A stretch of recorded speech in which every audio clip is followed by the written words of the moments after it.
There is, we also write a lot of research on multiple topics. And again, we are using Gen AI, more specifically Gen AI, because the AI and Gen AI obviously are very different. So we are using Gen AI to help generate more content, and then the analyst can spend less time on writing the run-of-the-mill stuff, focusing more on the analysis. So I think to that extent, again, it's been very positive. The other area where it has helped us a lot is we have data over time now, because it's a 60-plus-year-old company, right? So we have data across time, and we would typically analyze trends over a year or two. Now we can analyze it for a much longer period of time and understand trends of how customers behave, how enterprises behave, how different technologies change. That is something we are able to do today that we used to not do earlier. So yeah, it's been fantastic for the business. Prashant, I'll give a different spin, in fact, not to the question which you asked. At Deloitte, in fact, no, if you look at any use case, which you take in this industry, as a global company, in fact, no, we do implement, those. One disruptive thing, in fact, no, what we have implemented is looking at how do we look at the paradox of when everyone talks about sustainability and everyone says we have so many solutions in AI. How do these two match? Because if you are looking at, using AI, please be advised that you are, in fact, I would say, taking away energy, which certain nations basically, provide. Okay, so it's such a, I would say, complex, compute guzzler, of energy as such. And in the same pitch, if you talk about sustainability, that doesn't make sense. So what Deloitte is doing today is it is benchmarking, through what we call as the enterprise conscious code as to how and what's the kind of emissions which AI basically generates, the number of use cases which we do. And in fact, we do have our own complex algorithms which run on those specific use cases. We do benchmark these results. We do show the CEOs saying that yes, you can talk sustainability on one side, but on the other side, when you're using AI, please be aware that the kind of energy that you're spending, that still has, in fact, not that kind of a semblance to AI. So this is, in fact, now what we are doing at Deloitte. Yeah, that's a very unique perspective. So my engagement with the AI is predominantly into research and development. So in my organization, both my past organization, Siemens Healthcare, as well as the present organization, Samsung Research. So we used artificial intelligence in three specific verticals. One is to generate revenue for the company in the products and services that we sell to the end user, though it is business or to the consumers. That's one specific area. So I'll elaborate a couple of use cases there. The second area is for the engineering efficiency. So while we do research and product development, so we do engineering within our talent force, within the organizations. So how do we do that? So one of the very effective and important the AI advancement that we are applying is generating code. So code generation, automatic code generation is one of the biggest application of artificial intelligence within the organization for productivity improvement. Another angle that we use artificial intelligence inside the organization is for HR management. So what is HR management? That is to understand, in a large organization, so many kind of engineers are there. We want to understand their engagement with the company, with the product, with the kind of work that they're doing. So we get the sense of that through an AI, conversational AI. So we have internal tools where just when they keep working and they keep conversing, so we try to get their engagement information.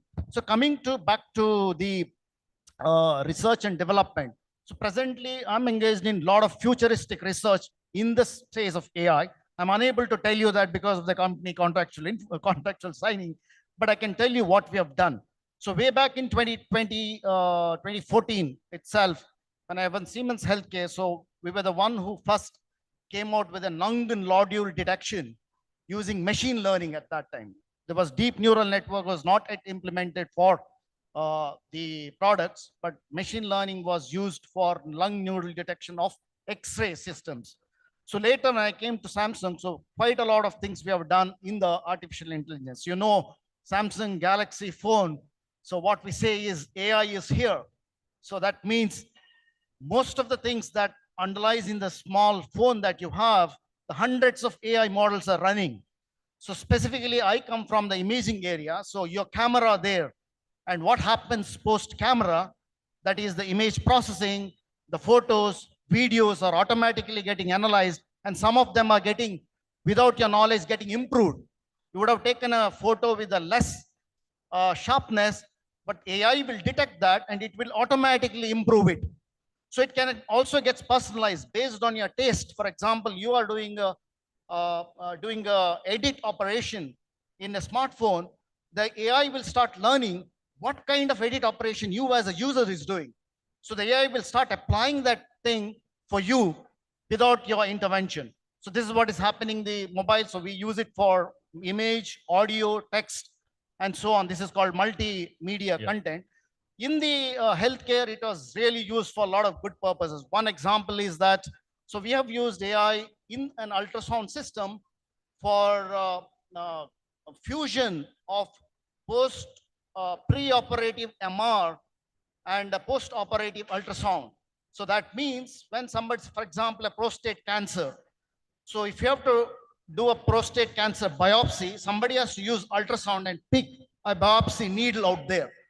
So when we do, it's not a simple job. It requires a lot of skill from the doctor to do that. So what we did is that we use the MR image and use the ultrasound while doing live, and we use artificial intelligence, and this is nothing but neural networks out there, to see that the doctor doesn't have to do a multiple biopsy ticks.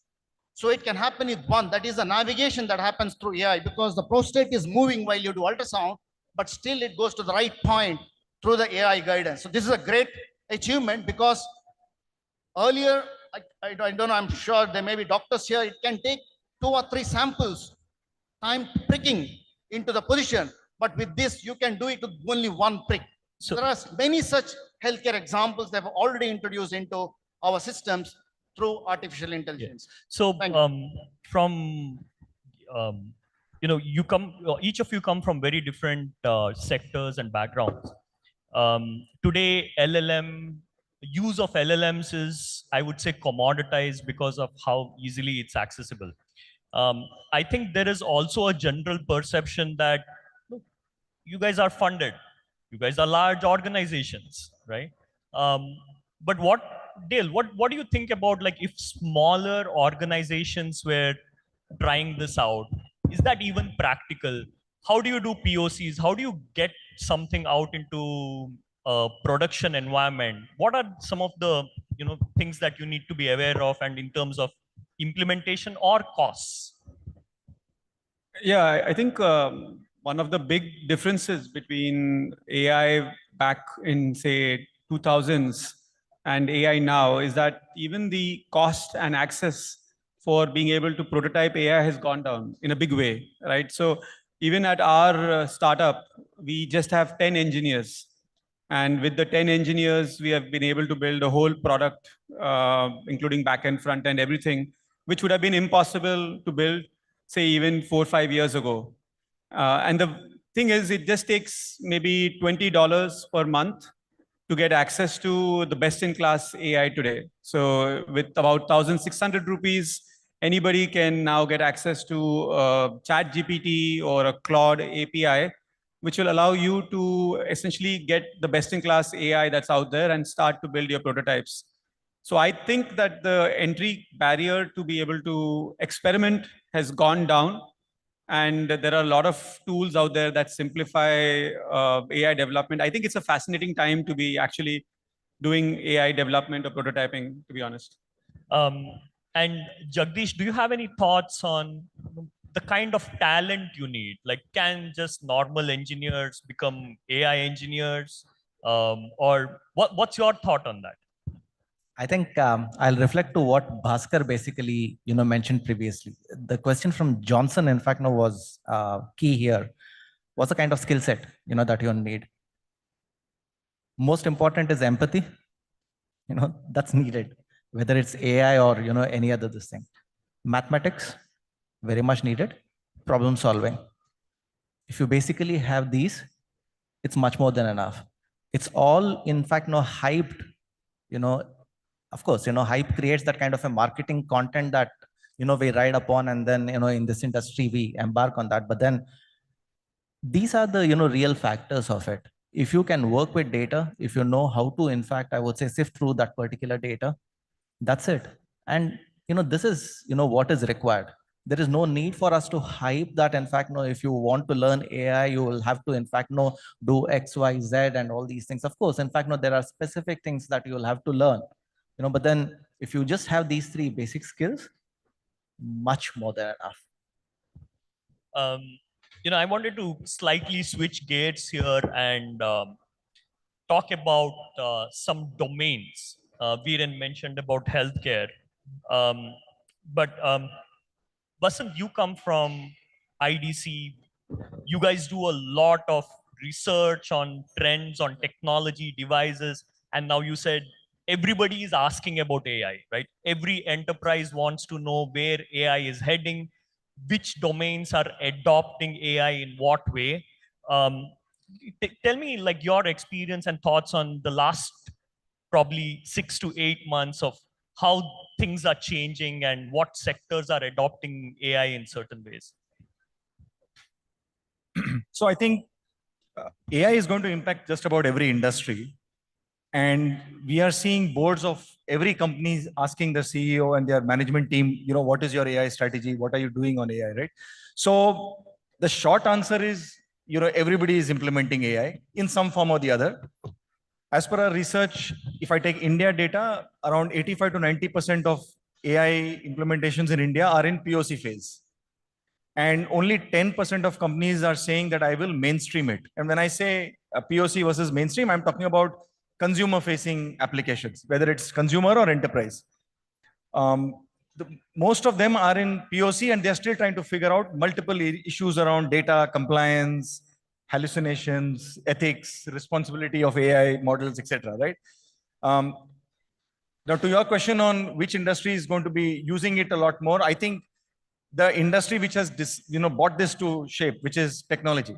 I think the tech industry is the one which is going to be disrupted the most and going to be the biggest user of AI. There are several, lines of businesses within a services company, which I think is going to answer some existential questions over the next few years, right? Things like application development, testing, clearly under threat because of what's there. So tech industry, but they will also be the biggest users because they are beneficiaries of AI, and the smarter engineers will adapt. And I think that's where the opportunity is. If I look at the more traditional industries, so BFSI, they spend a lot of money on maintaining their legacy infrastructure, but all the change the business, change the bank kind of money is going into AI, machine learning, customer facing, agents, video KYCs, or using of AI in fraud and risk models. So we are seeing a lot of that happening in the banking space. Healthcare is another area where we are seeing a lot of, especially in, let's say, cancer detection as an example. So we were speaking to AIMS, and AIMS is doing a lot of POCs around how to use AI for cancer detection. So that's another area. And the third industry that I would like to talk about is manufacturing, an industry which is traditionally not associated with, tech, apart from precision manufacturing, keep that aside. But most others, it is always considered to be not very low tech or a no tech kind of industry. But we are seeing manufacturing companies really taking up on AI, IoT, and AI on the edge. So there's a lot of computing that is happening on the edge, especially when you're looking at supply chain transformation and so on. So I can go on because there's so much happening on industries, but just a follow-up. So do you also get trends on budgetary allocations that industries are making? And have you seen like there's a significant budget that companies or enterprises are making towards just R&D and POCing on AI?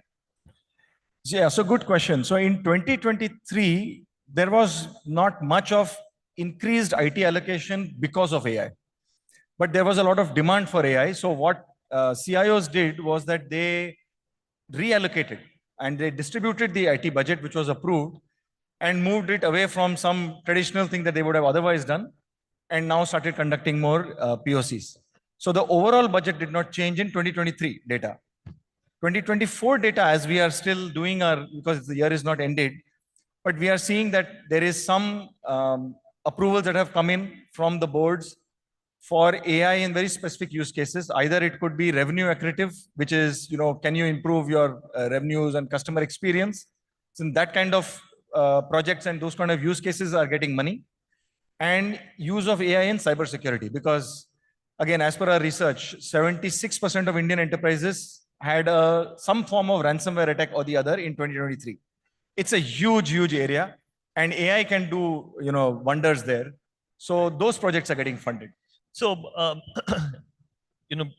I'd like to touch upon one thing that you said. One of the primary industries, IT, and they're adopting it, right? So I'd like to move on to my next question, which is, this will impact jobs, right? And there is this question about, will AI take away my job, right? So will AI lead to like large scale job losses? Even from a profession standpoint, I think at some point in time they were saying, radiologists will not be there a few years from now, because the job of a radiologist or an ophthalmologist is to look at an image and diagnose the problem, which the AI can do better. Viren, do you have some thoughts on this? Sure. I think this is a very interesting and very important question. I think most of you have this in mind. So there are three, I dissect this in three ways. So AI will result in job losses. It will result in job transition, and it will result in job creation. But ultimate sum is it is increasing the number of jobs that will create. So the point here is that what is a job loss? The job loss is in the area of those repetitive tasks. For example, in the customer service desk, somebody is picking up a phone call and answering you in a routine way always. This is going to go away, completely job loss, because you don't this anymore. My co-pilot or AI assistant can do that beautifully. So this is one thing. This is definitely a job loss. Secondly, a job transition. So job transition is that, for example, even a software engineers. So many of our software engineers or people who have studied computer science, be alert. The typical simple and top level UI level programming that you are going to do is go away, because my coding assistant is going to create that, because I, as a requirement engineer, can tell my AI assistant, this is my requirement and this is how I want my UI.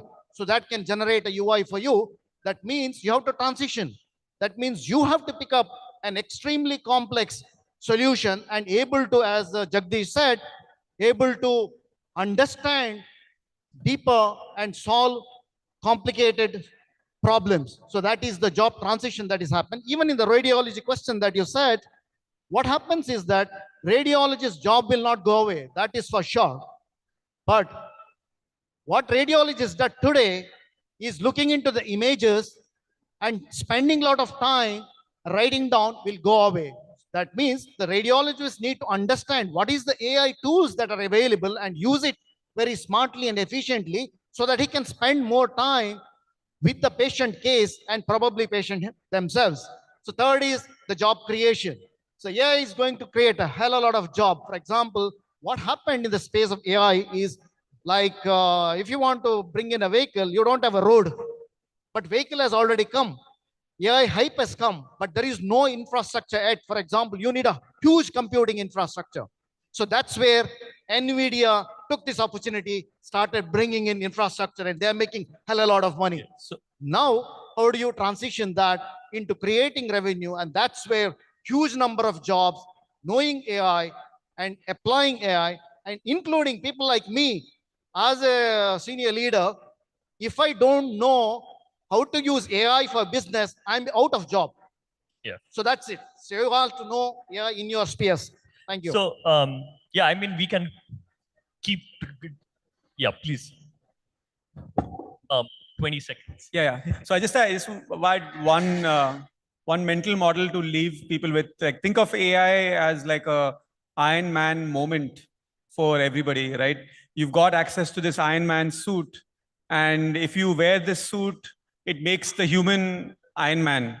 So it's our moment to actually use AI to enhance the human.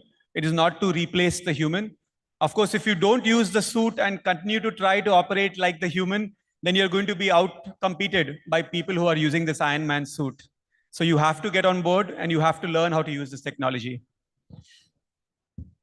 I'll probably end with something I told you yesterday, right? So the fear is that machines are becoming more intelligent, but humans are becoming robots. So as long as we don't become robots and we continue to use our intelligence, I think we are all good. Jagdish. I'm a bit cynical, about this because, treat AI as an assistant, agentic intelligence as such, but never, in fact, give that power to AI. Because if you look at people who have studied, AI for longer, it's all a black box. What's happening inside, you never know. What it can throw up, what it can, do to your processes, what it can do to humanity, no one knows. So you should know how to, keep it in control, else you are releasing a Frankenstein, over here. So use it for your use cases, use it, within limits. It's like fire. You can use it for, your good things. But, once you let it, out there, it will become a rage and the entire forest, in fact, will vanish. I've been informed that we are out of time. Yeah. These are all invaluable insights that we have all gotten here. One important thing is that the reason this panel was chosen, of course, for their expertise, but they're linked to Mangalore. And since we are out of time, I don't have a question for you, but I have a request to you.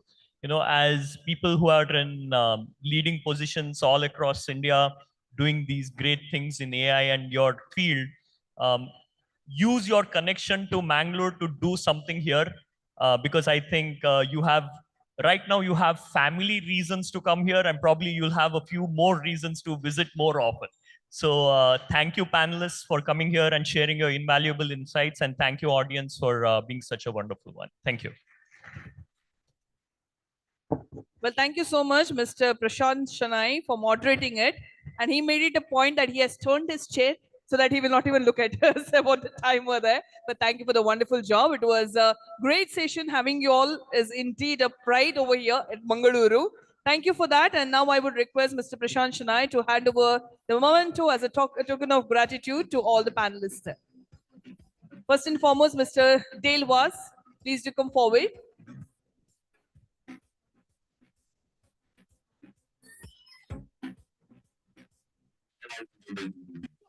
The next panelist, Mr. Vasant Rao.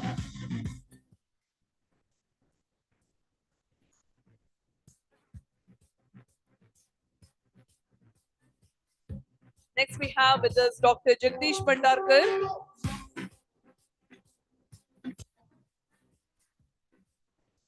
Last but not the least, Mr. Virendra Shetty. Irikla solmelu sir.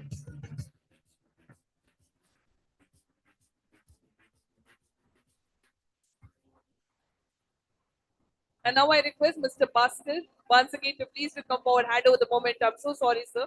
I couldn't find anyone forward here. So please do the needful and hand over the memento to moderator, Mr. Prashant Shanai.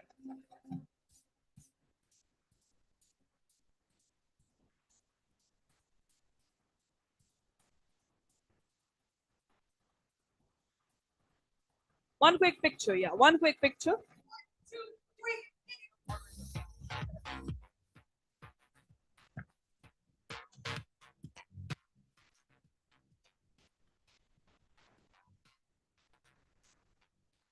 It was indeed a fruitful day, and it's time for the valedictory section without any further delay there.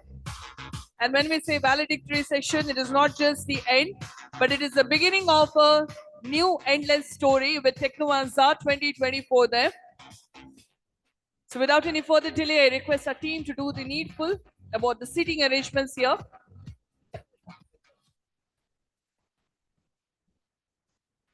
To be a part of this valedictory session, first and foremost, I request our CEO of KEDIM, that is Mr. Sanjeev Kumar Gupta, sir, to be joining us on the stage.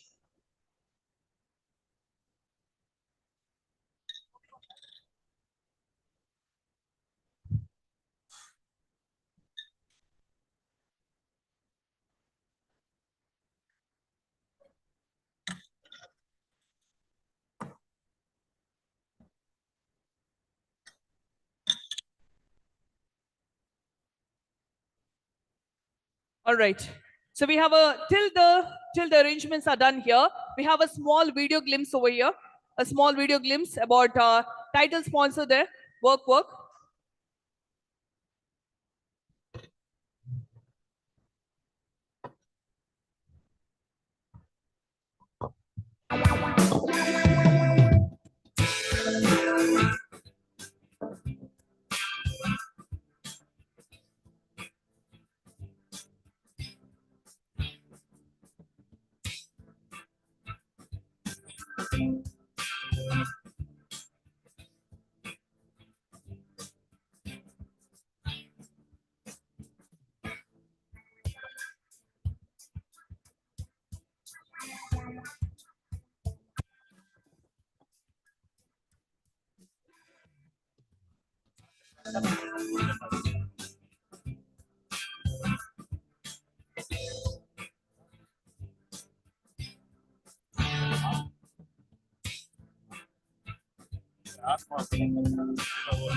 All right. So for the valedictory session, first and foremost, I request Mr. Sanjeev Kumar Gupta, sir, who's the CEO of KEDIM, to please to come forward. Joining him, we have with us Mr. Rohit Bhatt, who's the lead industry anchor, Mangaluru, and CEO of 99 Games. We also have with us Miss Paroma Chatterjee, who's the CEO of Revolut India. Joining, we have with us Dr. Subhi Chaturvedi, who's the Chief Corporate Affairs and Public Policy Affairs and SVP. We have with us Dr. Veerappan V, who's the Chairman of India Electronics and Semiconductor Association and founder and President of TESOL. We have with us Dr. Sanjay Tyagi, Director STPI Bengaluru, Ministry of Electronics and Information Technology, Government of India. And also the chairman of KEDIM, Mr. B.V. Naidu, sir. You all are requested. Your presence is requested on the stage there.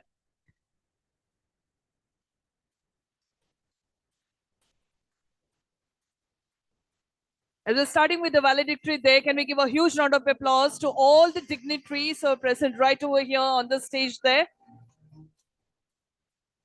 So without any further delay, as we start the valedictory session over here, we believe welcoming you all once again, and thank you as well for the wonderful contributions you have done. To deliver the welcome address without any further delay, I request our CEO of KEDIM, Mr. Sanjeev Kumar Gupta, sir, to please to come forward.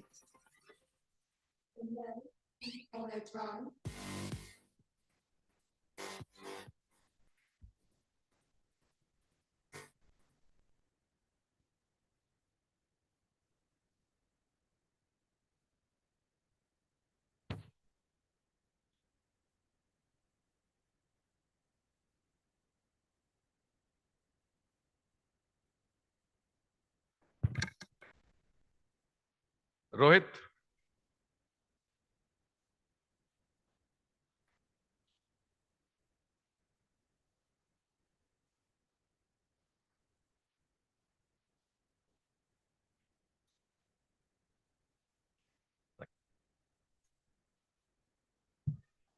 Very good evening, all of you.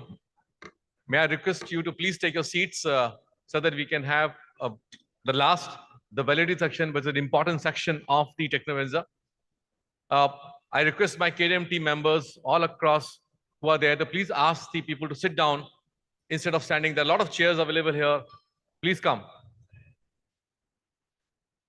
Can I ask my KDM team members to please do a little bit faster work to ask the team members to sit down, all the delegates, all the industry leaders.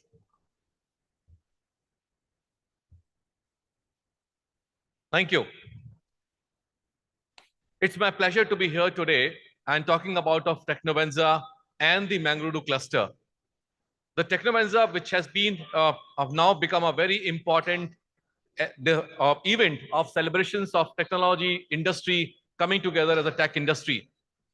This Technovanza event today, what we did so far, I don't know whether you have all attended every session or not, but we did 2 more parallel sessions apart from the session that you were having it. One was on the women leaders, where we talked about women leaders to think that what we need to do to have more women workforce in the industry in Mangaluru, and also look at more women entrepreneurs coming out from Mangaluru cluster. We also had a GCC roundtable, just finished the GCC roundtable, where we had a discussion about how do we create more attraction power for Mangaluru, already getting it lime of light in terms of the GCCs coming here, but what is more to be done? And those were the 2 important sections that we completed in this. What I'm trying to share it with you is that there's a very clear actions given by these work roundtables. And just to give you an assurance, we're going to take up each and every action seriously on behalf of the KRM and on behalf of the government of Karnataka to drive those recommendations. I still request to please sit down because I'm able to hear a lot of noise from the back. I request the KDM volunteers to please ask the team members to sit down. I humbly request all of you, the industry leaders who are standing in the behind, to please take your seat.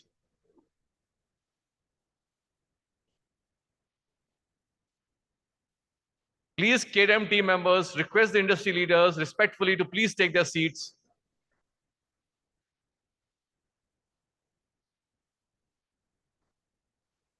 Thank you. And I want to take an opportunity to also talk about what we have done so far in the Mangaluru cluster from the last year, more like a progress report of the cluster. And if I take you to that, is the slides going up on the screen?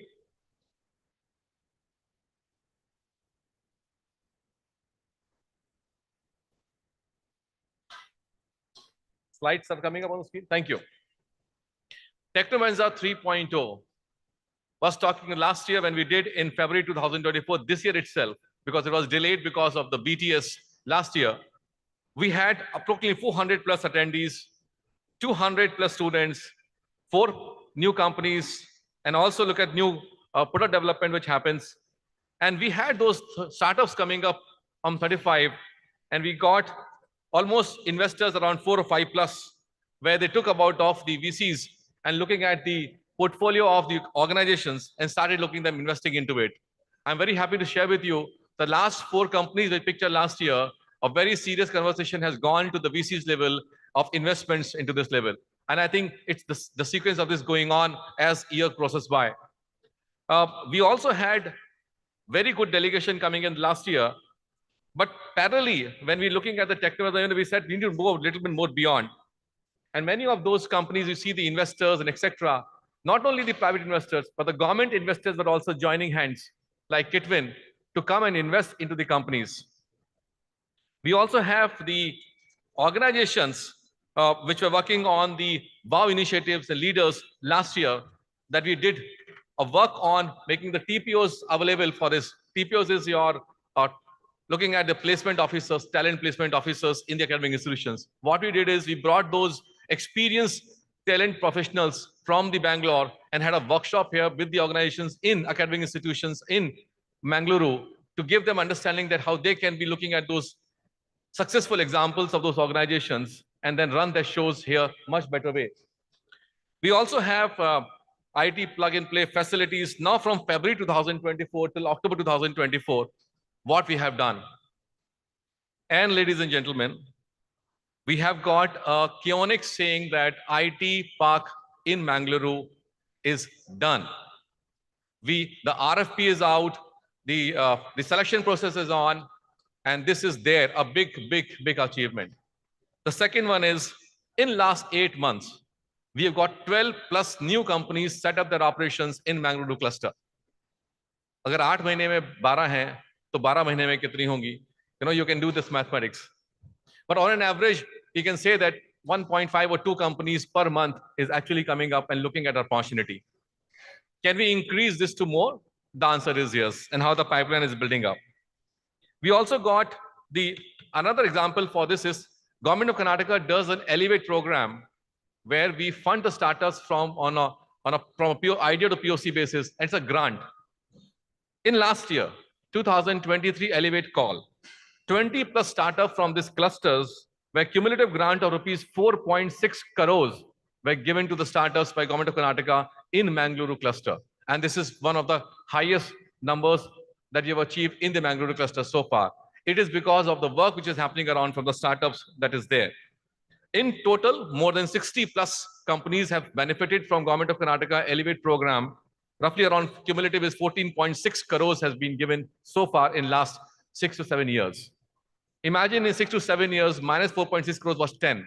And this last year as well was 4.6 crores. एक अच्छा सा hand applause बनता है हमारे startup ecosystem के लिए. Little bit more bigger. The outside team needs to listen that they are doing a great job for picking up this piece of the fund of the Government of Karnataka in a bigger way. Some of the brands which has been picked up in the Mangaluru success stories, these are the brands which has come up in the last 12 months. I would say last 8 months. We also had various engagement with the stakeholders all across. And in fact, we had the Consul General of Netherlands traveling to Mangalore, and the industry leaders met them, had interacted with them, highly appreciated. I don't know whether any one of you have seen or not, there is a social media post by the Consul General on Mangaluru, and what a story he has written about his experience in Mangaluru. Let us give a thank by saying thank you so much for writing about us, about Mangaluru all the time. Please keep on doing that exercise. Now, request is, all the Consulate General which has come here, 5 of them, I'm requesting all 5 of them through this platform, please post your experience of Mangaluru cluster when you were here today. We would like to see this posting in next 24 hours or so. I request all those 5 Consulate Generals who has come here. We had, saying something? We had the engagement with the other stakeholders as well, visit of various places that the delegation visited, and also look at the other updates from some of the Center of Excellences that got London Tech Week, which was celebrated in London, and our industry people participated from Mangaluru cluster in the London Tech Week as well. So the global perspective is keep on happening. The CREDAI is working with us very closely in Bangalore, and that's the day the progress is happening. Can we talk about of next year? And that next year, there's a different ask which is coming up.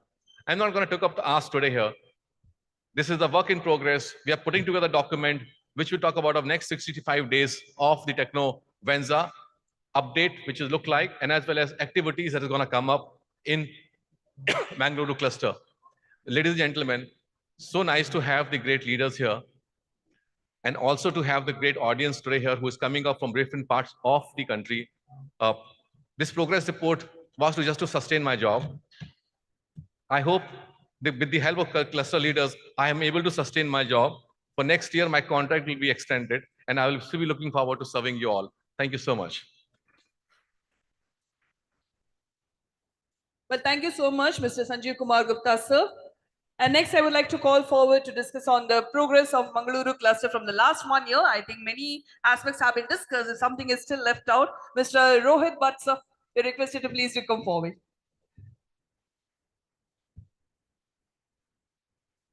I think, Sanjeev has covered most of the very important updates, from the last, in his earlier talk.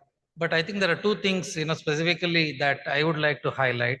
One is the optimism, I think, the optimism within the community in Mangalore in welcoming IT, it's going to a different level altogether. I think, this is a great thing for our ecosystem. And the optimism is also supported by the amount of interest. Earlier we would have 2 or 3 people, coming, 2 or 3 new companies wanting to set up, offices in our region every month. Now it is, easily, 10 plus inquiries coming to set up offices in our region. And, our way of looking at it, if 10 to 15 come, at least, there is a 10 to 15% conversion chances, because they're making the trouble of coming down here. And uh, I was just telling my fellow panelists that we, even in Mangalore now, we have curated a very well tour, tour guide. We have created a tour for any company that wants to come to Mangalore. We have it all sorted out. We will give them the best experience in a way that they can consume, what is Mangalore, what is the vibe of Mangalore, what is the life in Mangalore, what is the food in Mangalore, what is the ice cream in Mangalore, what is the surfing scene in Mangalore, plus the work scene, right? So I think, we go in that order, and I think that's those processes are being set. And we are very hopeful that, by next year, we will do even better. I think in the last 1 year, we must have added around 5,000 IT employees, in this region. So we went from 15,000 IT employees to 20,000 IT employees. Hopefully, when we speak next year, we would have gone from 20 to 30,000. So we will probably, double every year, and give a very good opportunity for, larger GCCs to come here, because, there is talent already available. So that's all, thanks everyone for all your support. So many people supported us in our initiative, in pushing us, in supporting us. And thank you so much for being there for us. Well, thank you so much, sir. And next, to give her addressal speech, I would like to call forward CEO of Revolut India, Ms. Paroma Chatterjee.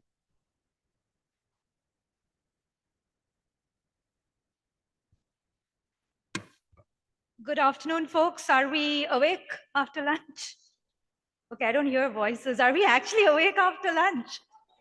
All right, now I'm a little more comfortable speaking. I'll take the next 5 minutes to tell you a story.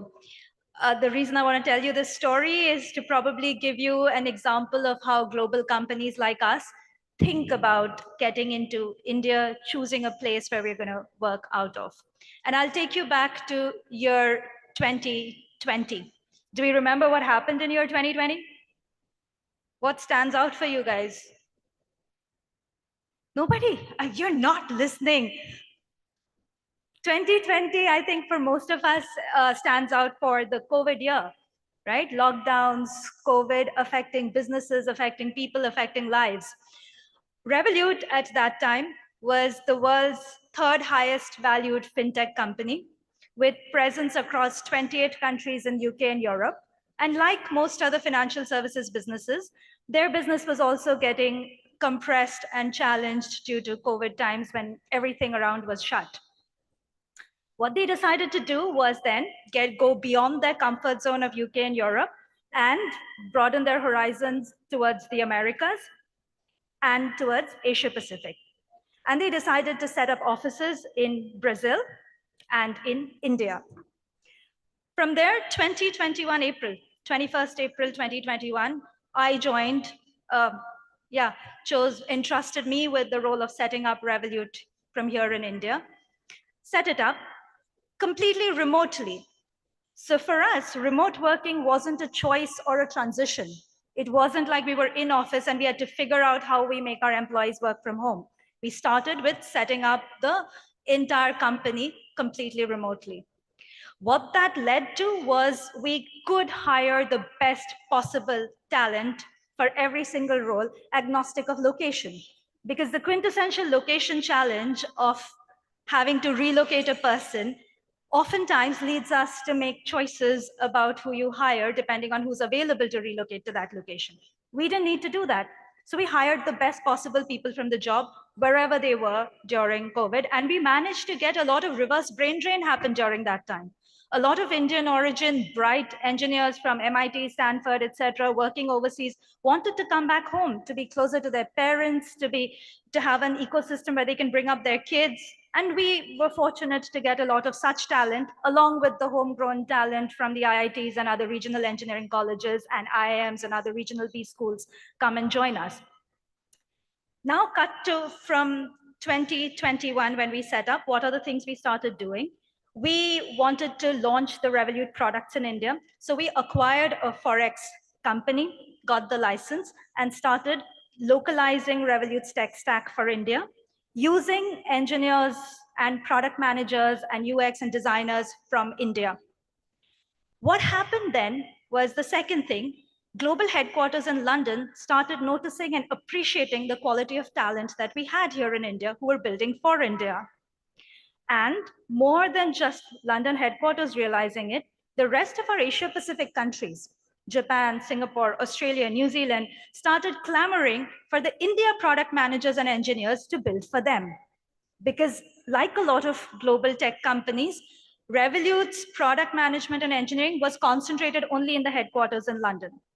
But because of this, and testament to the quality of talent here, we set up Revolut's first overseas product and tech hub to build for all of Asia Pacific right here in India. So that's the second big advantage that happened in the 2021 to 2022 timeframe. Now cut to from April 21 to August 2022. We had already spent 12 months in this country, and that's when we started thinking about where to open our offices, physical offices, and get people to return to work. We followed a different philosophy. Let the office follow the employees. We had 1,500 employees at that time, and then we looked at where these employees were concentrated. 760 out of the 1,500 were from Bangalore. And therefore, we decided to set up our headquarters in Bangalore, in the prime hub of Koramangala in Bangalore. Those of you are familiar with Bangalore will relate to this. And Sanjeev here had come down to open Revolut's first office here in Karnataka, in Bangalore. So that happened in 2022. Then we further went on to expand over the last 2 years into getting the domestic payments PPI license. So overall, Revolut gets to build a full-fledged payment app that makes payments both in India and abroad, which you will have to wait till next year to see the whole product get launched in the market. But I hope a lot of you will enjoy using the product. And those of you who've used it abroad will know what we're talking about. We had scaled up the whole Asia Pacific hub to build all of the products for all of the other countries in Asia Pacific from here. And the third quintessential GCC, we started supporting the back-end operations of our UK and Europe bank over here. Everything from customer onboarding to transaction monitoring to fraud investigations, everything was getting done from here. And we had scaled up from 28 countries. We had helped launch 44 countries during these 2-year time frame. And the employee strength went from 1,500 people in August 2021 when we opened the offices to 4,800 people last month that I paid salaries for. So that's the kind of mammoth expansion that happened in these 2 years.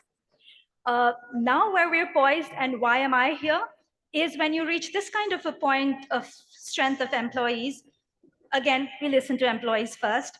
And the challenges of one single big city obviously tells on the employees as well. The cost of living, the infrastructure. I will not belabor the pains that a lot of us have been through coming here as well, but you probably know what I'm talking about. Obviously leads you to think about where can you address those without compromising for the main things that are needed. And what are the 3-4 main things that we look for when identifying a destination?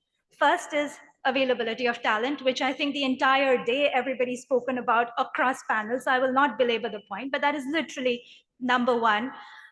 Bangalore with 325,000 digital workforce right now. The number of people employed in Bangalore in digital companies is 325,000.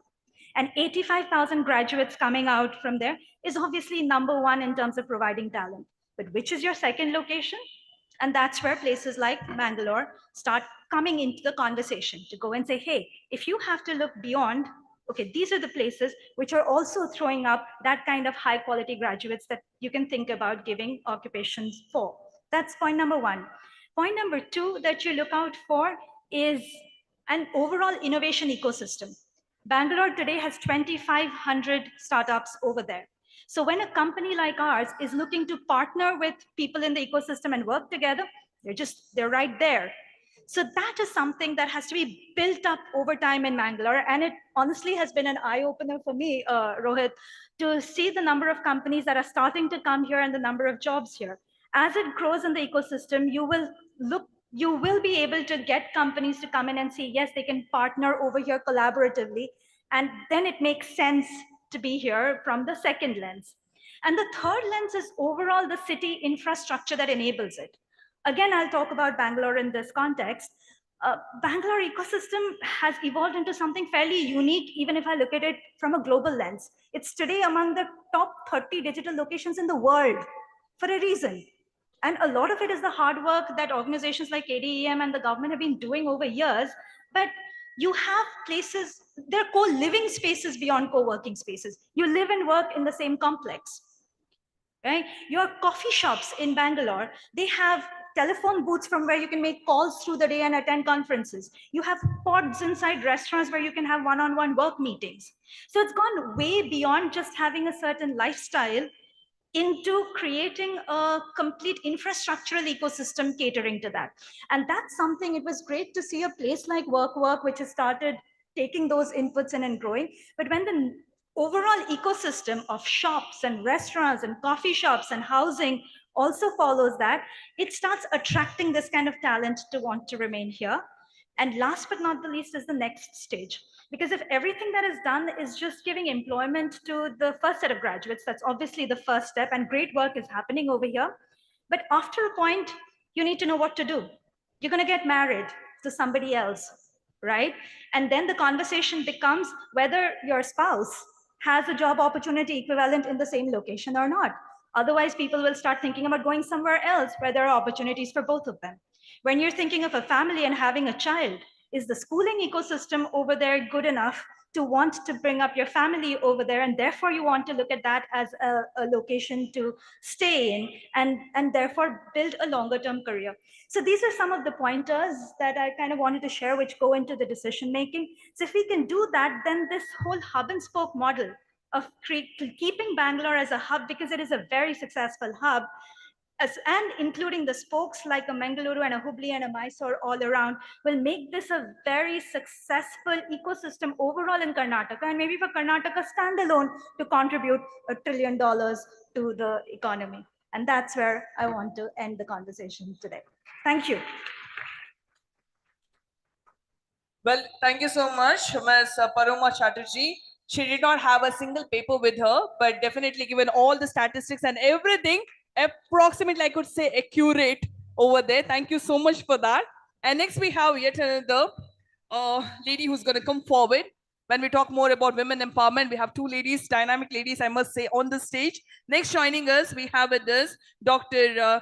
Subhi Chaturvedi, a distinguished expert in strategic advisory, public policy, advocacy, corporate affairs, communication, government affairs, and also deepening democracy there. So I request all of you to put your hands together nice and loud and welcome Dr. Subhi Chaturvedi.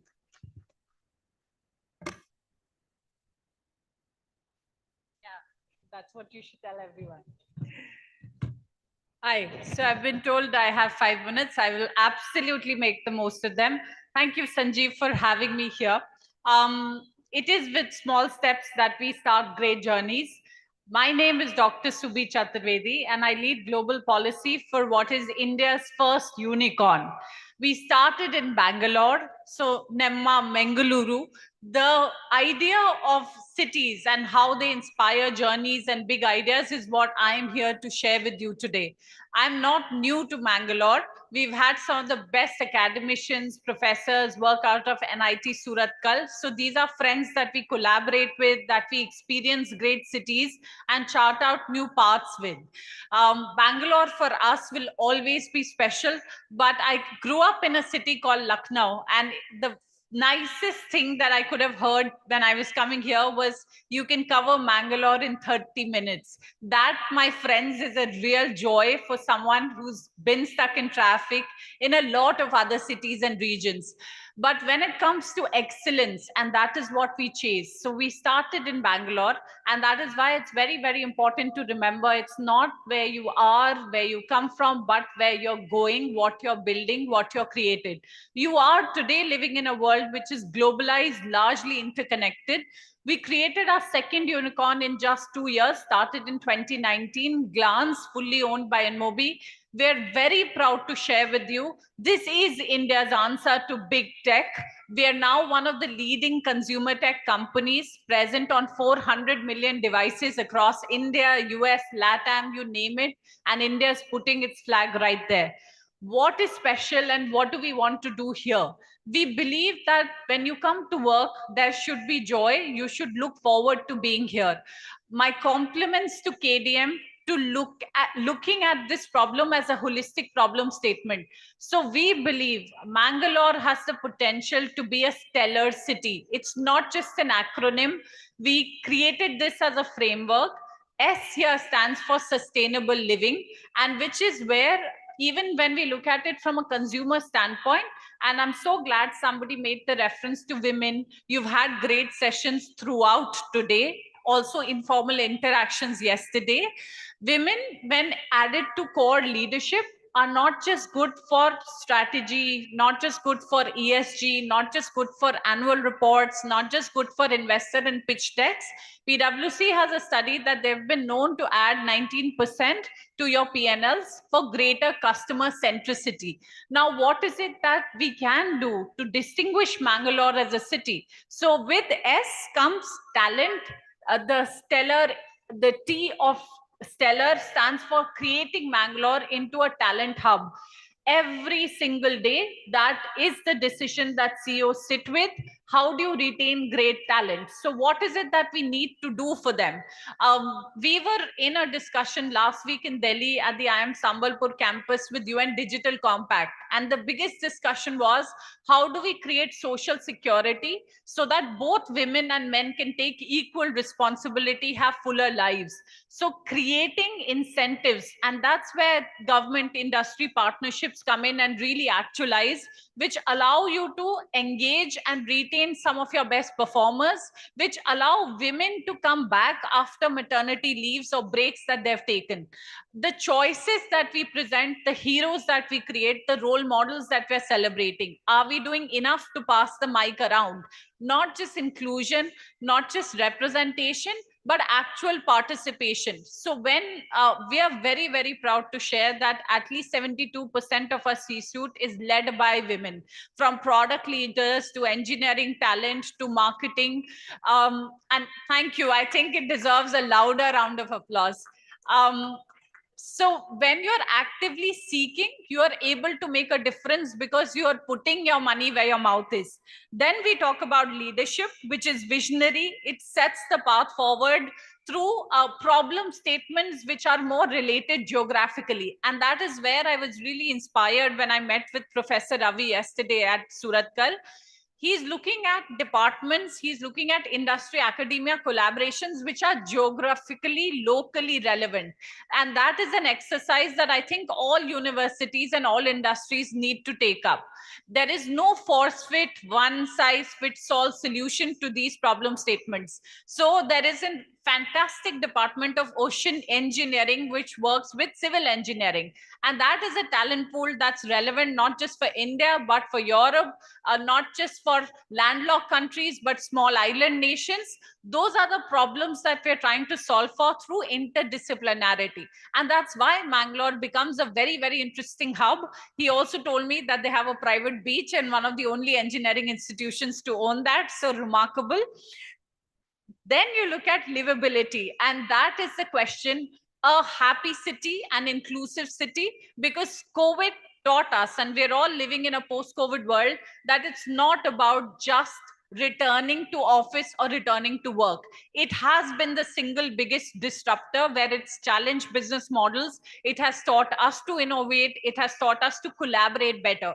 Mangalore has a lot going for it. One of the highest talent pools that one could look at, along with universities, the Aloysius College, along with institutions where you have impact of liberal art programs. And that is where real creativity, you have 120 plus startups. It's incredible in terms of what the government and industry have already been able to put together. And that's what I say when I go to some of my states in the north, that this is true people, private, public cooperation, where it's not a top-down approach. So the ability to funnel into constantly with recommendations, policy inputs, learnings, where you're able to co-create programs and incentives is what Destination Mangalore is going to look like. Then comes the authentic being a Mangalorean to the core, where rooted in tradition, you can look at new innovation models and R&D, where we're hoping that we're able to set some goals and create funds. So what we're doing as InMobi is not just create an ecosystem, and that's the Indian way of building technology. Unlike a lot of other countries, we believe in taking our ecosystem forward. So we are currently chairing the US-India CEO Forum's Working Group 7, and that looks at inclusive growth. It looks at entrepreneurship. It looks at mentorship, unlocking larger trade pools. So we, for the first time, created something called Nihit, and that's an inclusive network, which is like a match for large companies, startups, products, offers hand-holding, and is ensuring that you're able to create go-to-market solutions. The conversations around AI, yes, it's going to be a disruptor. But when you're able to adopt it early, which is where we have incremental value. And that's where I believe, again, KDM has a role to play, where we're working with institutions and engineering colleges to say what is the value add that we can do early on to train the trainers, to upgrade the curricula. So working actively with VLSI, with EC departments, and then ensuring that Mangalore is able to put its best foot forward. So there's a detailed recommendation plan, which we'll be inputting into KDM as well as the Department of ITBT. It's been an absolute pleasure having experienced the warmth, culture, food, richness, traditions, and the people of Mangalore. And I think that's our biggest asset, and that is what will make us keep coming back to Mangalore. Thank you once again for having me here.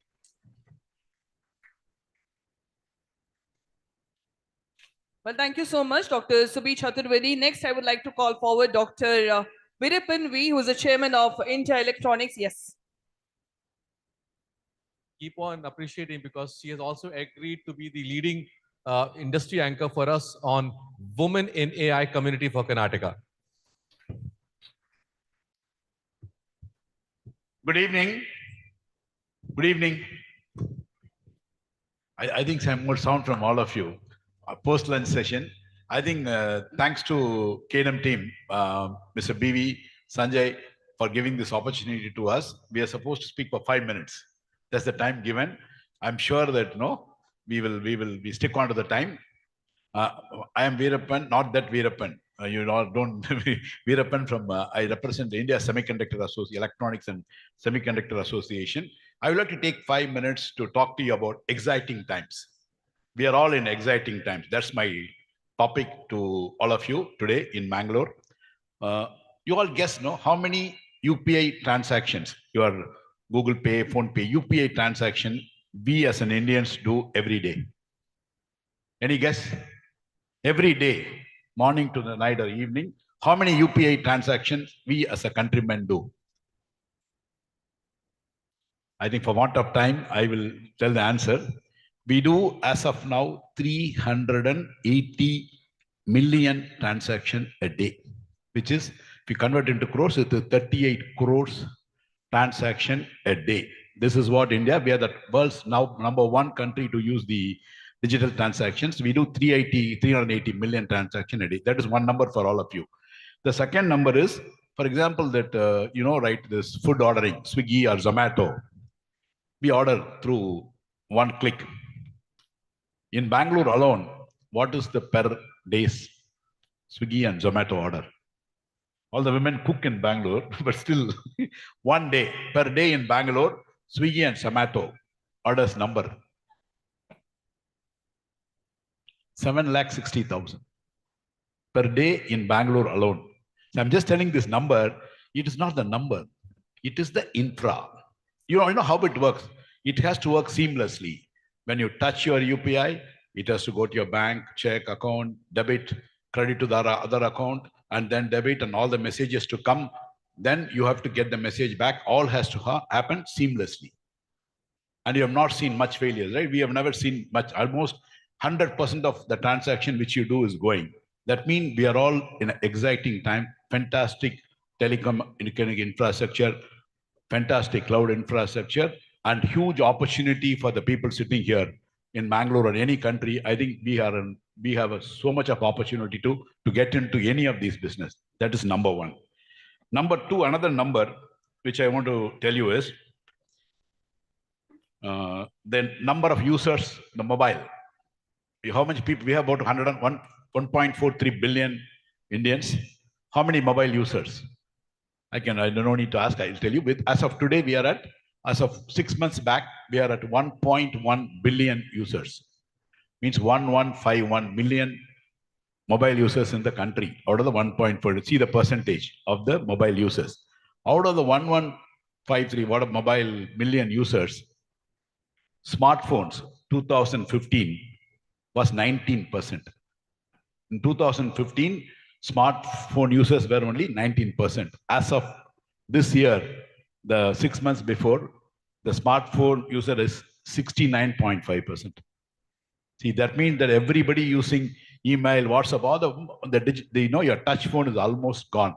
We have come into the now smartphone users. That's the number two. Number three is, in 2015, the access to internet was almost now, as of today, 60% of the users are accessing internet. 60% of the users are accessing internet, and also you got to understand out of the 400 millions are happening out of the rural. It is not the urban. So means rural people started using that other number for all of you. Then data, the cost of the data. In 2015, for our 1 GB of a data, we used to pay 228 rupees. 2015. 2024, we are paying 7 rupees per GB. See the number, 2015 to today, 228 where 7 is here. I think this will all tell all of you that we are in an exciting time. That's my point. That is one. Then again, software export. I think Sanjay is here, BV is here. As a country, we are exporting about $191 billion of 191 billion. A billion is 8,400 crores. Just think of it. We do that 191 billion of software exports happening, out of which 40% is happening out of Karnataka. I think Sanjay and BB is here. Just give a big clap to STPI Bangalore. 40% of the entire India's software export is happening out of Karnataka. So a wonderful opportunity for Mangalore to latch on to this number, because when you expand from Bangalore to Mangalore, software is a good opportunity. That's one number I want to tell all of you. We are again in exciting times. Then one more number I want to give you is users of this 5G, 4G talking about it, right? Where was 5G came, 4G came? Today, out of the whole, 724 million people use 4G. Remember, we were talking about 2G, 3G. Now, 724 million people use 4G. Then 131 million people use 5G. See, almost 800 million out of the 1151, 800 million people use either 4G or 5G. So we are again in exciting times of telecommunications. Top 5 sectors, as all of you know, top 5 sectors is infra, agriculture allied, power and renewable energy, tourism, hospitality, FMCG. These are top 5 sectors in the country doing. And IT is, of course, IT is there across. If you get into these sectors, you will never fail. I think the opportunities are plenty. With this, the electronics, I have to talk about electronics, semiconductor market today. Consumption in India is $30 billion, which is going to be $100 billion by 2030. Threefold increase in the semiconductor consumption. And also in the electronics, we are at 150 billion as of today, which is going to be 400 billion by 2030. So we are all, as a countryman, in exciting times, we are all blessed to be in this time to living in this world. Thank you very much and wish you all the very best.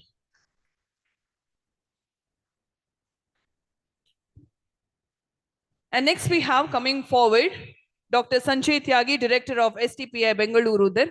And followed by that, we have only one speaker left, that will be B.V. Naidu, sir.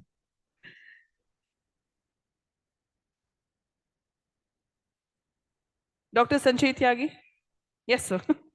You're up next. So sorry about the monitor, really output style. So sorry about that. Yes.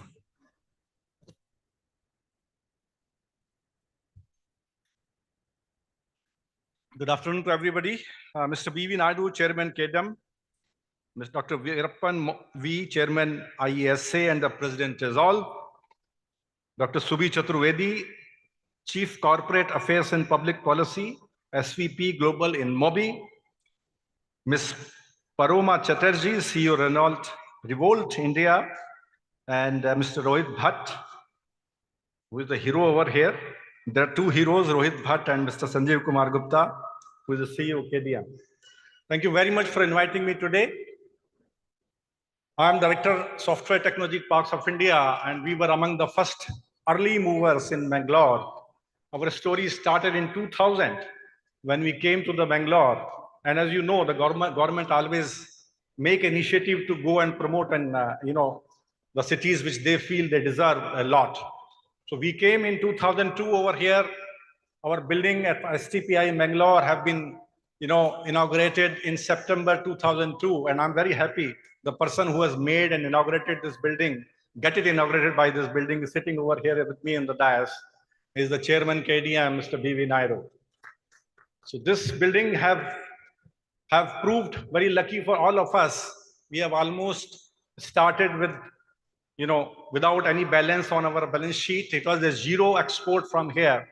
And today I can very proudly say that the export from the Mangalore is 4,500 crores. And we are having a 250 vibrant exporting companies operating from Mangalore.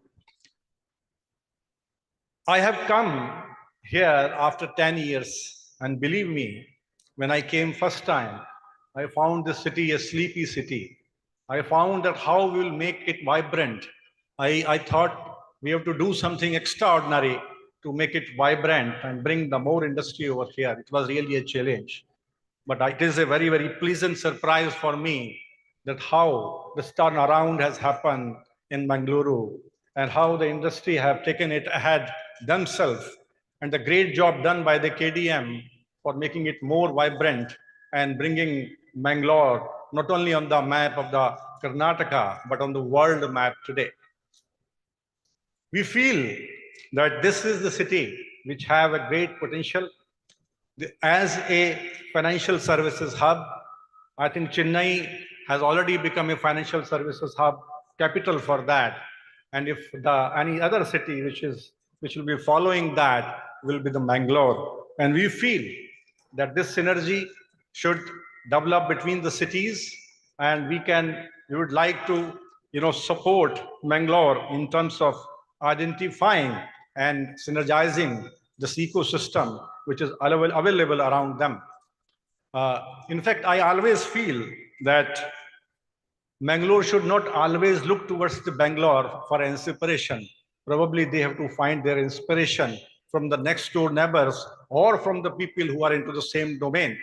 So you have to choose your global, you have to choose your ecosystem partners, and you have to identify from where you have to, which is your catchment area, and from where you will get the skill set, from where you will get the manpower, and where you will get the work for the Mangalore city.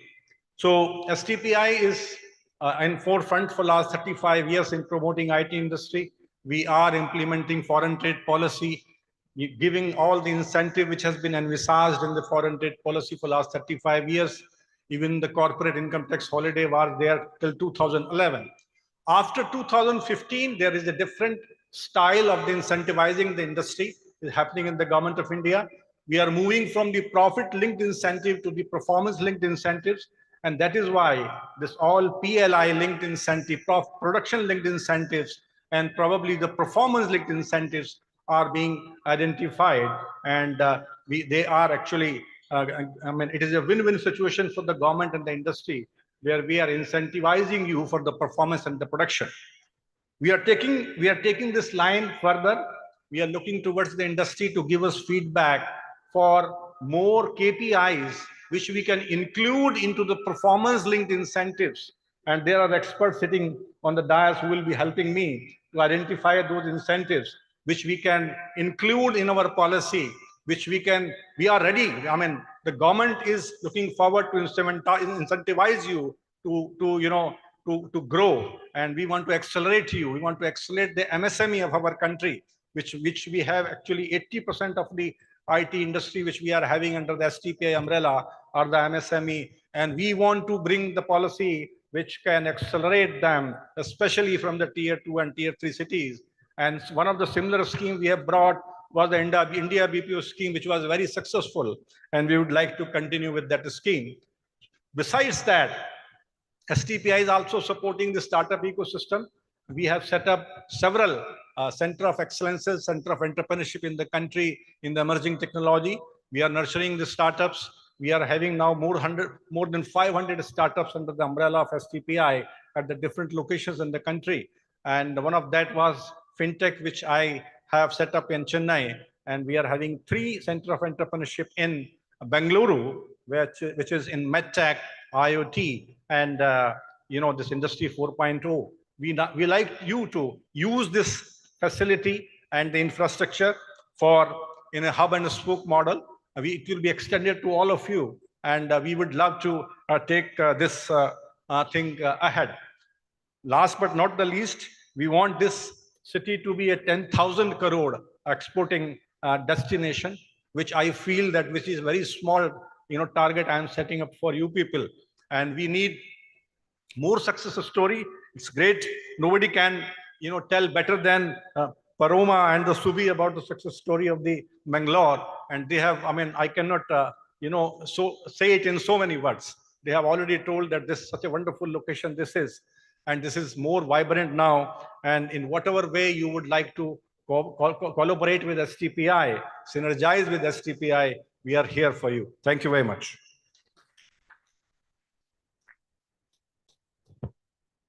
And next, on request of Sanjeev sir and on the dignitaries on this stage, I would like to call forward Mr. Madan Parikh sir, founder of OneBridge and president of TiE Bangalore, to speak about TGS.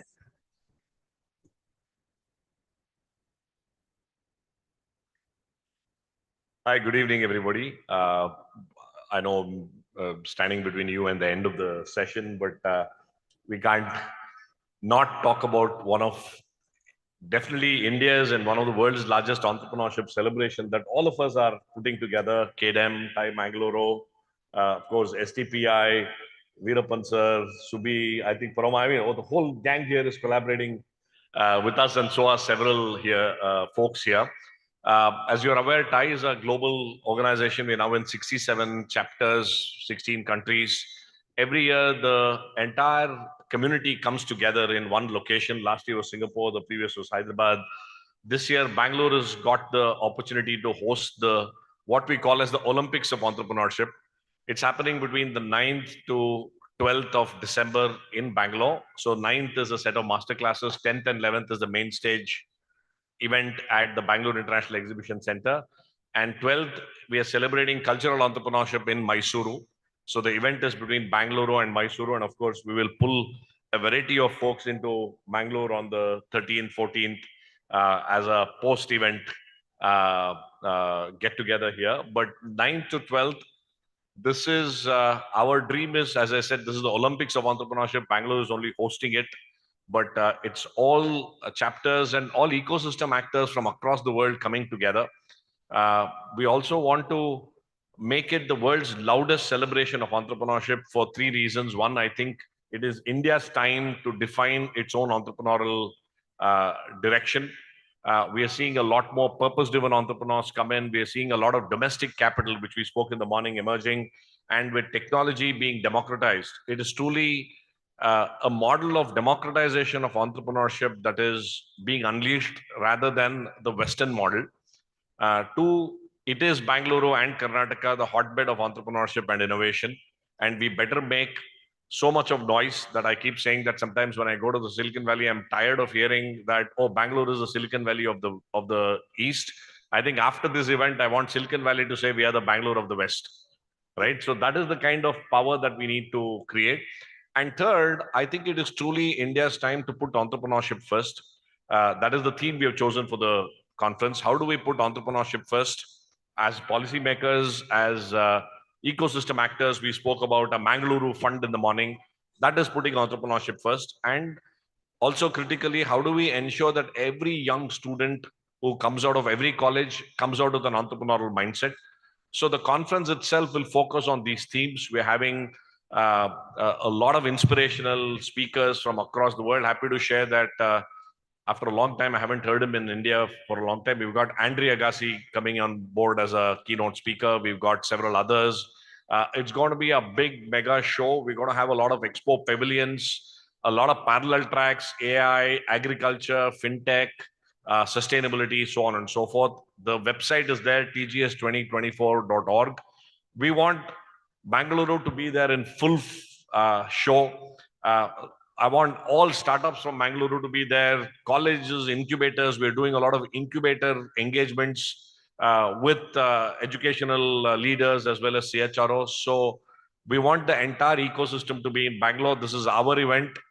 We look forward to hosting all of you in Bangalore between the 9th and 11th, and Mysuru. Of course, Rohit is very much a part of the organizing team. Thai Mangaluru will have a huge presence. Let's join the party, make a lot of noise, and really take the Indian entrepreneurship ecosystem to the next level. Thank you. Look forward to meeting all of you in Bangalore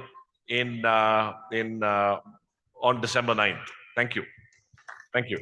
Well, thank you so much, Madan sir. Last but not the least, without his speech, I think the Technovanza is incomplete there. So I would like to call forward our Chairman of KDM, Mr. B.V. Naidu sir, to address the gallery.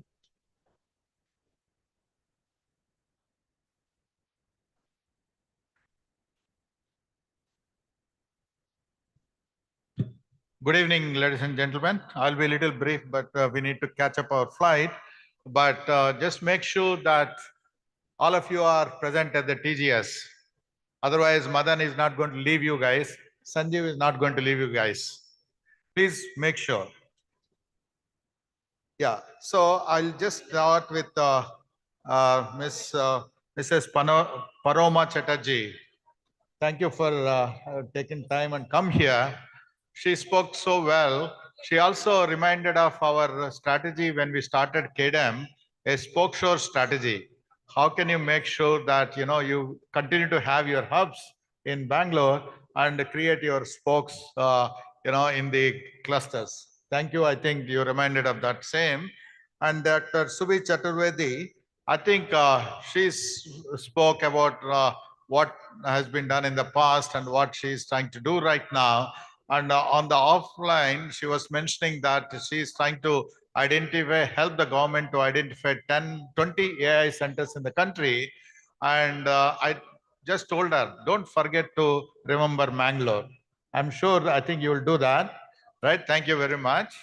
And same as Paroma also, just make sure that if not you influence one or two guys to come to Mangalore to set up some operations by next year. That's our request, right? So please make sure that. And of course, my good friend, Dr. Veerappan, known for last 35 years or so, and he became the chairman of IESA. And then obviously IESA is struggling to make a little more impact at Delhi. But when Mr. Veerappan became the chairman of IESA, his name itself sold in Delhi. So because of that, Veerappan's name, that IESA graph has gone up. Thank you, Veerappan, and making sure that you are here. And you also have a target. You know what's always I tell you that your target is to make sure by next year, one or two companies you need to bring here. Okay. That's the goal for IESA. And, my good friend, Dr. Sanjay Tyagi, not many people are aware, Sanjay Tyagi spent more than 32 years in STPI. He's the longest tenure director in STPI. The most beautiful part of it is a fantastic, very progressive, industry-friendly person you ever find in the government. Thank you, Sanjay, to come back here. And not only that, he started his career in STPI in Delhi headquarters, then gone to Chandigarh. He revived the Chandigarh and made an impact, then came to Jaipur, created an impact, and then came to Bangalore, and then went to Chennai, and then back to Bangalore. A special welcome to Sanjay Tyagi. The reason is he just took over as STPI Bangalore director on Monday. And when me and Sanjeev asked him to come here, he came all the way, to make sure that he is here. I was telling our STPI, Ravindra Arur, can you get up? I told Ravindra that for you, a new chapter has started. You need to make sure that STPI is a lot more impactful in Mangalore. Because I always feel for STPI and Mangalore, I started this way back, in this area, 94, 95, and 2000, I inaugurated this STPI center. That time, Mr. Pramod Mahajan said, this is the most modern STPI in the country. That modern STPI country should continue to create an impact on that industry. That's your job, right? Yeah, thank you very much. And when we thought about doing this beyond Bangalore, obviously, we talked to some of the industry leaders, and when we had a little small gathering as a Technovation, less than 30 people way back, 3 years back, and that time not many people are convinced whether it could be done or not could be done, whether it will grow, whether it create an impact. That is when we found this a man who is done a miracle, Dr. Rohit Bhatt. Rohit Bhatt is a very passionate industry leader. He is the face of KDM here, and he has a lot of passion. Though he sold his company in Udupi, he became a showcase for across the world. But we all told him that you need to continue to engage with the industry and make sure that industry would grow. Thank you, Rohit, for that kind of a leadership. And then we always, the KDM is nothing but by industry for industry. We have an industry bodies. Dr. Veerappan is there, and our friend Bhaskar is here. Bhaskar is our board member. If you can just stand up, Bhaskar. He's a board member. Big applause. And NASSCOM. So NASSCOM, IESA, SOCHAM, they are the three large industry bodies coming together and creating an impact in KDM. That's the reason you are seeing an impact here. That kind of growth, what you are seeing. I don't want to get into the growth that has happened. I think Rohit and Sanjeev has done a great job, and I'm very happy that around 60 startups have got around 46 crores.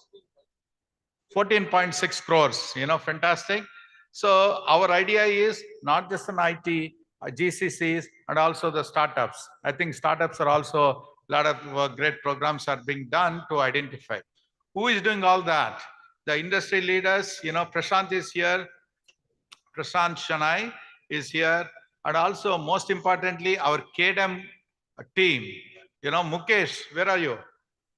Mukesh.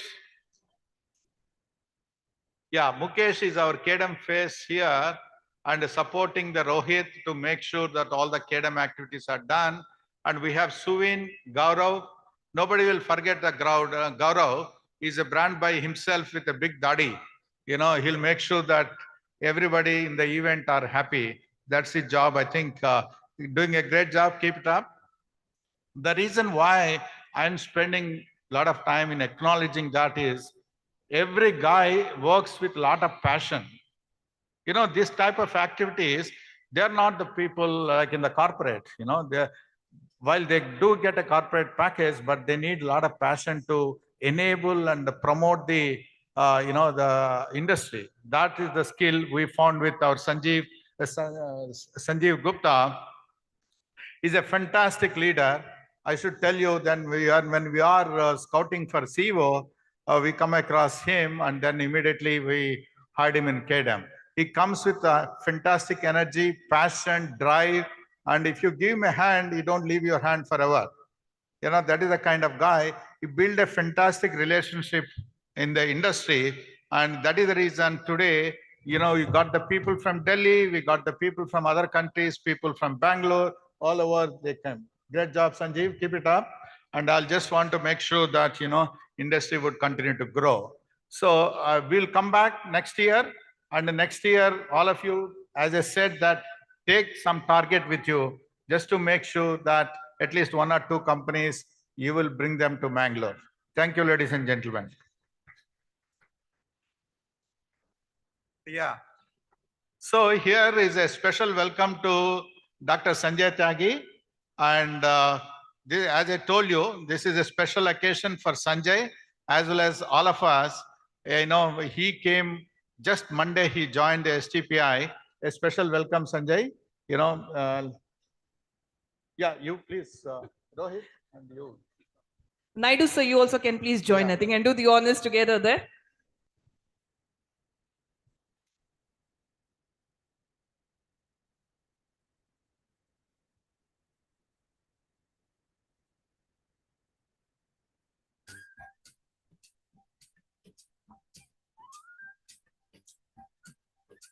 Yes. Thank you so much, Naidu, sir. You can carry forward with the felicitation ceremony, and also we request all our esteemed dignitaries and each and every one. Can you put your hands together nice and loud there?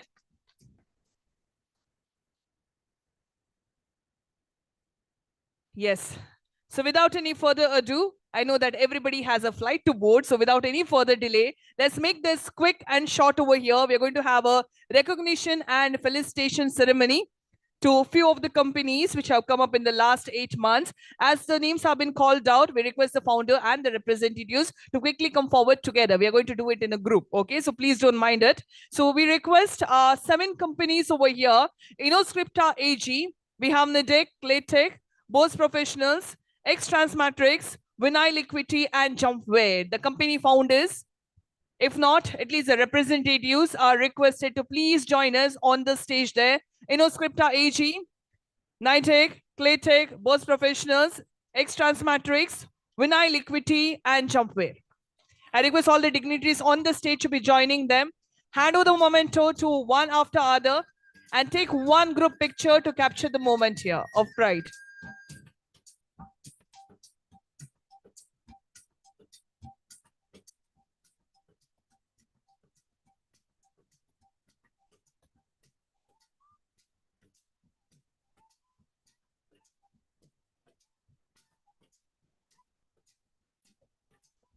If someone is still left out, we're requesting you to please do come forward and join them. We hope no one is left out. There were seven companies. 7 companies. We want to make sure everyone is here. To make sure everyone is present. If not, at least the representative of the firm can please come forward and join them on the stage.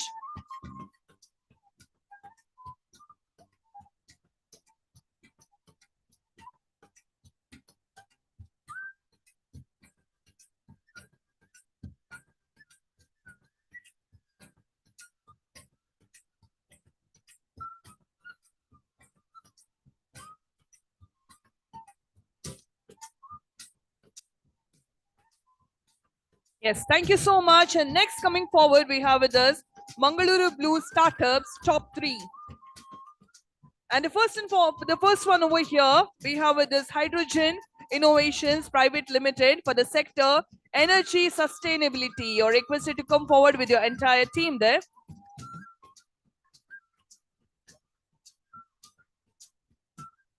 Jumpware, yes, you're just joined in. New company, yes. Felicitation of new company, Jumpware. You have to come jumping itself now. Okay, it's time. Do go forward and receive your memento there. One was left out. 1 minute, we'll do it after this. Yeah, once again. Hydrogen Innovation Private Limited, we have with this. Energy Sustainability sector. Followed by that, the next sector will be Medical Devices and Orthodontics. We have with us Aishita Health Tech Private Limited there. We are requesting you to please get ready.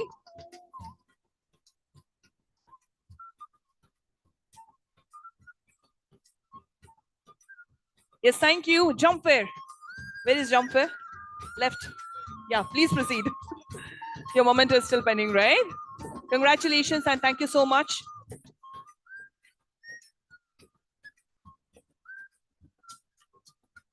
Next one, medical devices and orthodontics. Aishita Health Tech Private Limited. For manufacturing medical devices and instruments with a focus on orthodontics, implants, and maxillofacial reconstruction. We request you to please do come forward on the stage there.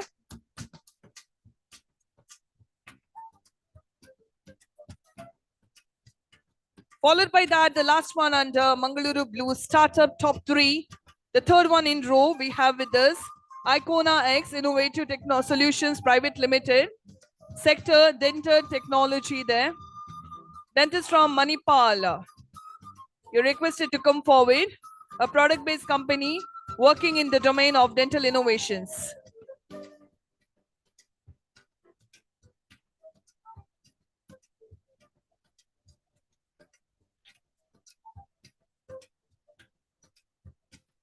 We request Dental Technology Icona Innovative. They're done?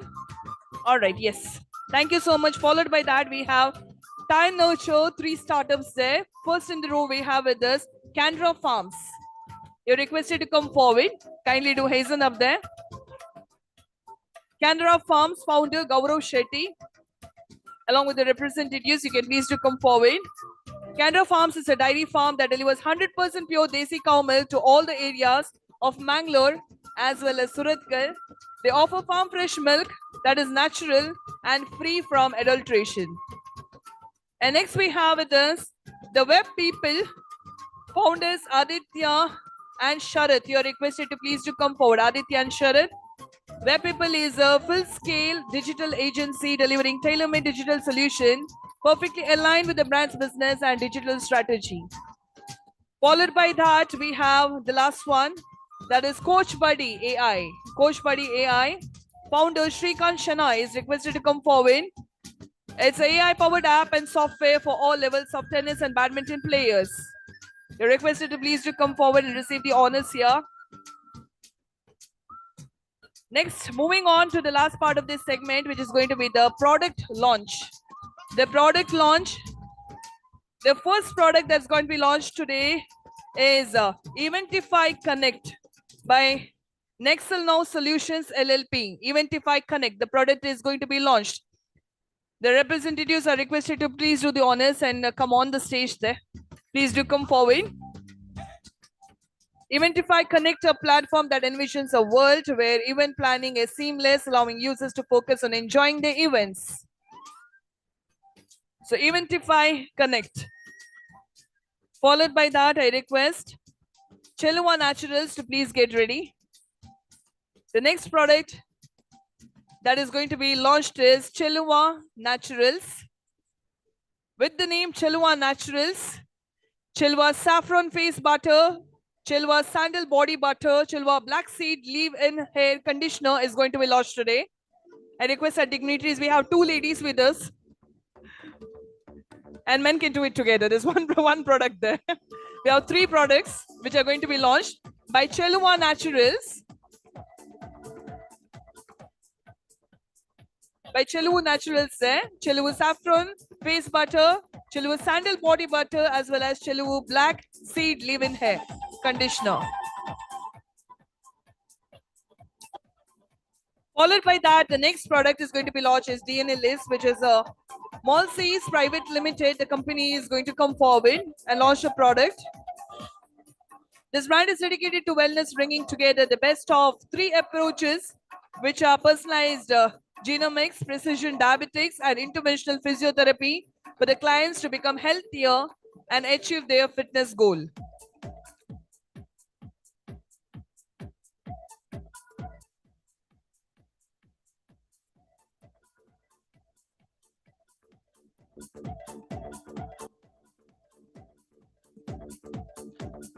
And the next product that is going to be launched is our very own Kudla the product, Solmelu.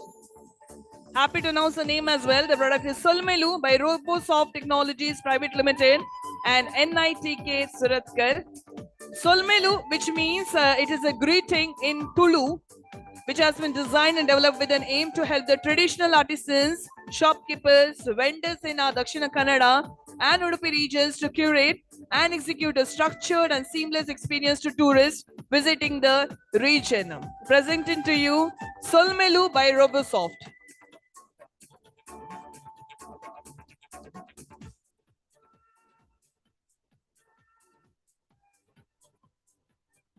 The Robosoft team, as you're standing, make sure all your faces are visible there.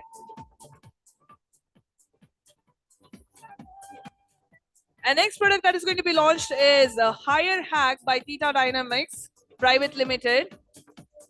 Hire Hack is committed to transforming interview preparation by providing innovative AI-powered tools that equip job seekers with the skill and confidence needed to succeed.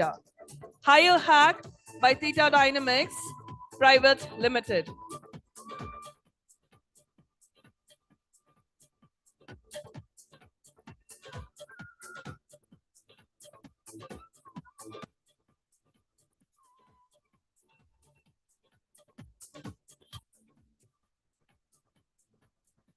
Followed by Hire Hack, the next product that is going to be launched is Cloud PLC by RDL Technologies. The founder rep are requested to come forward. Cloud PLC by RDL Technologies. A platform scales easily with your operations, eliminating costly hardware replacement or updates. Enhanced flexibility boosts productivity by reducing downtime with predictive maintenance, remote access, and real-time monitoring. So Cloud PLC by RDL Technology. We have one more left. Can we give them a huge round of applause? The last one is left here. Show some energy towards the end as well.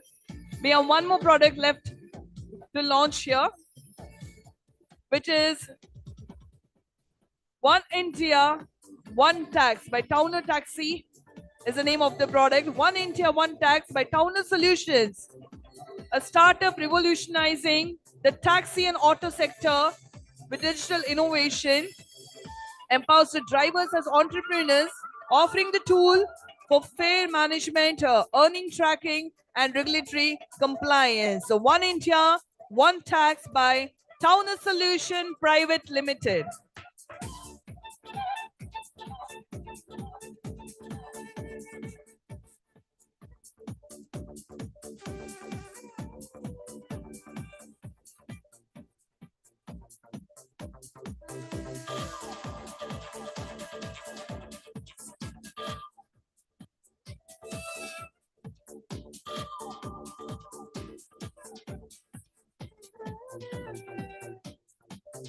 So all the products that you have seen the launch here are all from Namma Mangaluru, Namma Kudla there, putting in their efforts to make sure the dream of Technovanza is achieved there. The products are our own products, so make sure as the last product is launched at least, we want a thunderous applause over here. All the Kudla people, make some noise there. This is a gift to Mangaluru by our own people over there, putting forward on your desk there. Thank you for all the innovations, which are definitely a motive and which are definitely a building spirit for all the budding guys, the budding youth there, looking forward for innovations in our city, in our town. So once we are done with the fill station and the memento handover here. Last but not the least, we would like to hand over the memento to the dignitaries on the stage. And for this, I request Sanjay Gupta sir, Rohit sir, and Naidu sir to do the honors together. Hand over the memento there. To the dignitaries on the stage, first and foremost, Dr. Sanjay Tyagi. To Dr. Sanjay Tyagi.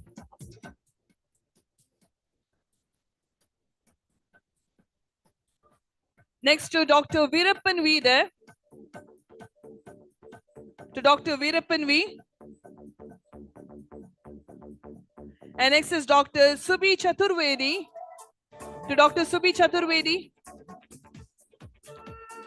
And last one to Miss Paroma Chatterjee. To Miss Paroma Chatterjee.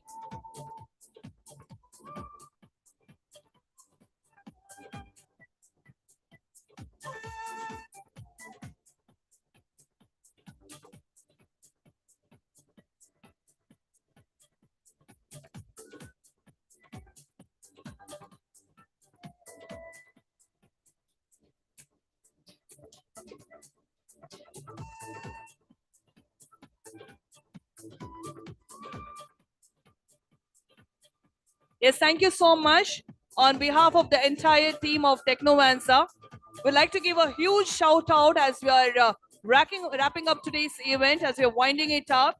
A shout out to all the sponsors and the organizers, to our partners there, our title partner, WorkWork, startup ecosystem partner, Dell Technologies and Intel, digital partner, Mangaluru Mary Chan, gifting partner, Lamhe Now, a banking partner, IDFC First Bank, travel partner, Towner, knowledge partner, Mangal Analytics and Researching Consulting, event curator, MM Active, and also the partners in progress, Asocham, IESA, NASCOM, Invest India, Startup Karnataka, Kionex, Kaushalya Karnataka, Karnataka Advancing Technology, Beyond Mangaluru, Women at Work, CII, Kradai Mangaluru, COL, KCCI, Startup India, and also TIE Mangaluru.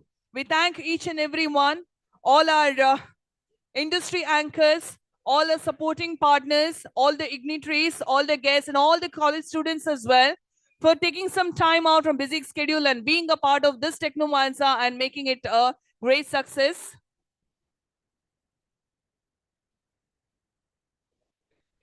Yes, I request our team to please come forward. KDM team, first and foremost, KDM team on the stage. We'll have one quick photo session here. KDM team, all of you, please come and join. And also all the industry anchors, please come and join. Meanwhile, the tea is served. Please have your tea before you leave. The tea is served there. KDM,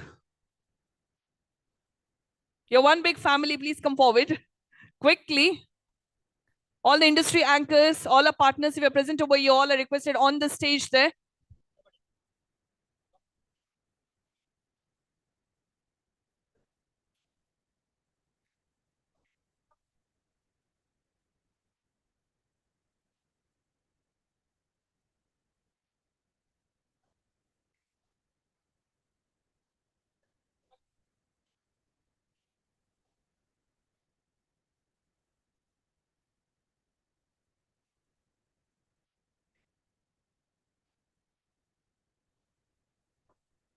All the industry anchors, please come forward quickly.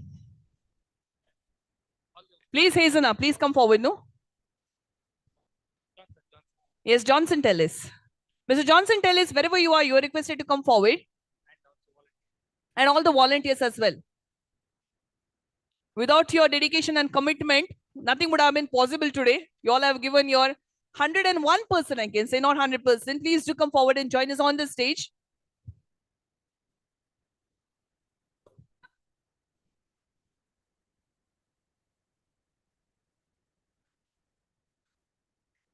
Mr. Akhilesh Pai. Akhilesh Bhatt. Mr. Akhilesh Bhatt, you are requested to be joining us on the stage. All the volunteers as well, please do come forward. We already called all the volunteers, please do come forward.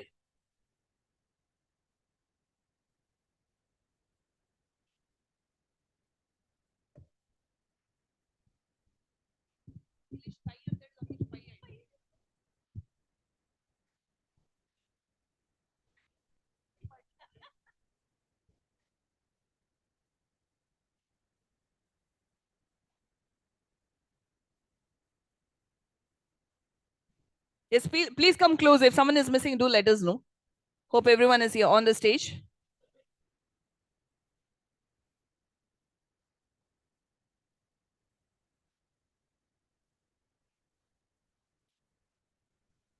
ಯಾರಿಲ್ಲ ಅಂತ correct ಆಗಿ ನೋಡಿ ಆಯ್ತಾ, ಕರೀತೇವೆ, miss ಆಗೋದು ಬೇಡ. ನೀವೆಲ್ಲ ತುಂಬಾ ಶ್ರಮ ಪಟ್ಟಿದ್ದೀರಾ. Who else is there? Varun, please come forward. Suvin is right over here. Varun, please come forward.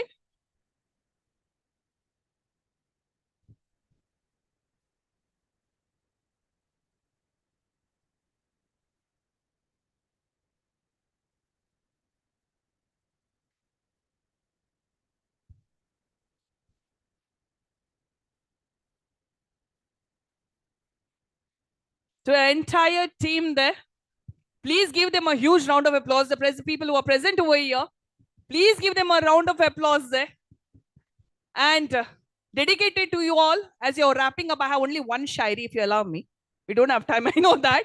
Okay. कहा जाता है, जो पानी से नहाते हैं वो लिबास बदलते हैं, जो पानी से नहाते हैं वो लिबास बदलते हैं, और आपकी तरह जो पसीने से नहाते हैं वो इतिहास बदलते हैं. And you're creating a history there.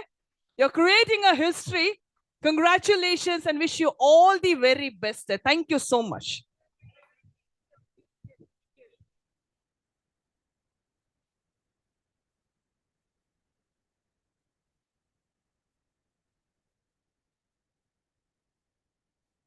Done. That's a wrap. Thank you so much. With that, this is MC Lavita Menezes from Kudla signing off. Thank you once again for being a part of Technovanza 2024.